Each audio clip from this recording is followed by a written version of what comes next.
les entreprises de la Silicon Valley sont parvenues à convaincre la planète entière qu'elles tiraient leur réussite de leur supériorité technologique et de leur génie créatif.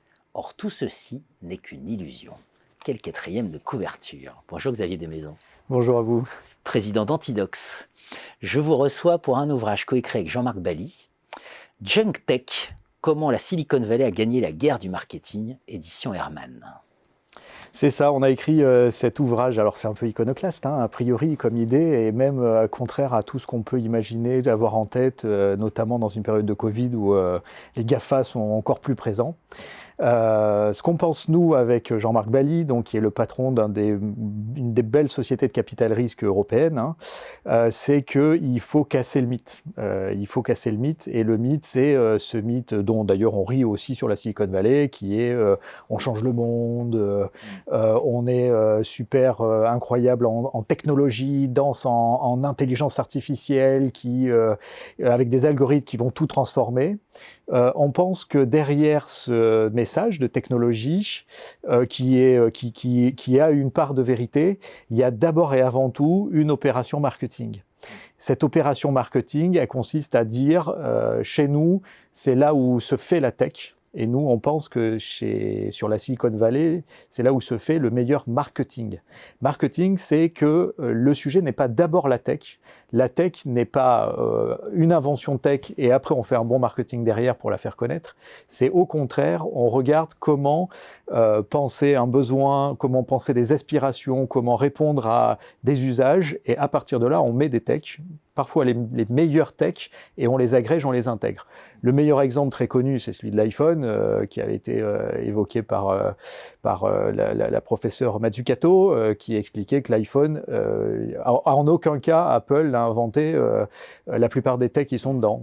C'est Xerox, c'est le ministère de la Défense américain, c'est le ministère de l'Énergie américain qui ont inventé tout ou cofinancé toutes les technos lourdes qui sont dedans.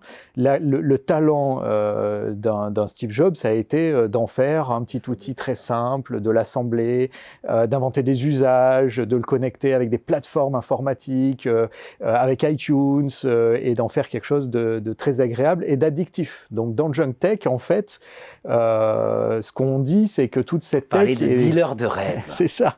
Le deal, en fait, il est le deal de la junk food, en fait. La junk food, c'est des frites, c'est bon, c'est du ketchup, c'est du soda. On a envie d'y revenir, on se régale, on devient addict, on on veut toujours plus, et puis ça fait grossir. C'est le handicap. Alors qu'est-ce qui fait grossir dans la junk tech? C'est l'ego. C'est l'ego qui grossit, tout simplement. On est dans cette ère qui avait bien soulevé... Narcissisme de masse. C'est ça.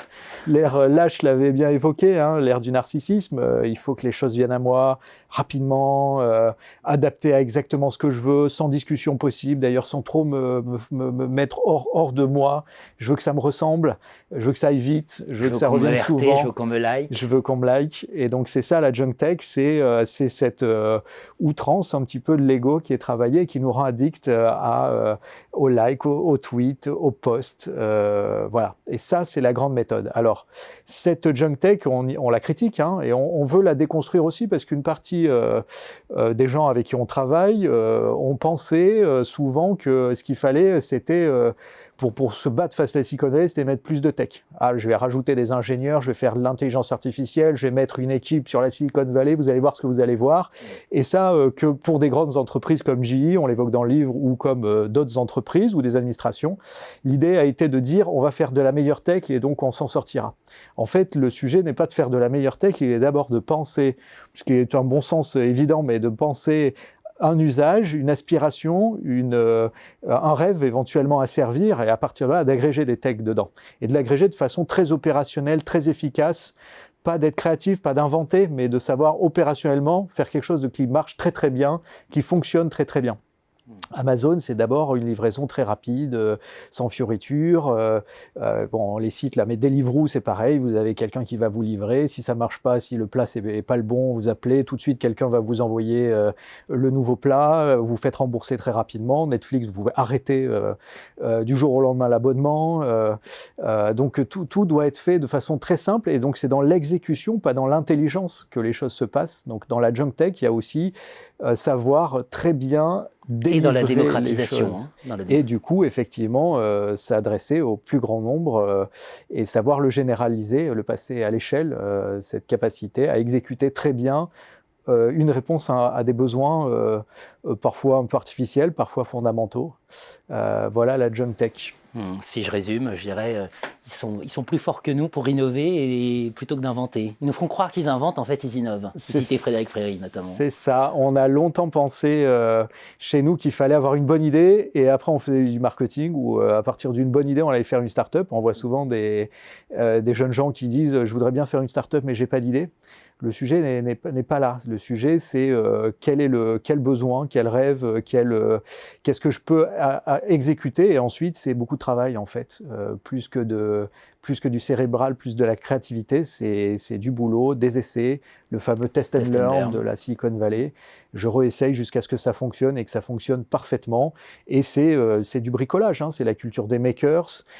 Très souvent, assez loin de notre vision à nous, élitiste, on réussit parce qu'on est plus brillant, plus intelligent, plus créatif, qu'on a une meilleure idée, une meilleure vision, et puis l'exécution n'est pas le plus important. En fait, l'exécution prime d'abord dans la junk tech. Voilà. L'exécution prime d'abord, on va voir qu'il y a des conséquences très importantes, et notamment, vous proposez au niveau français et européen de repenser radicalement le problème.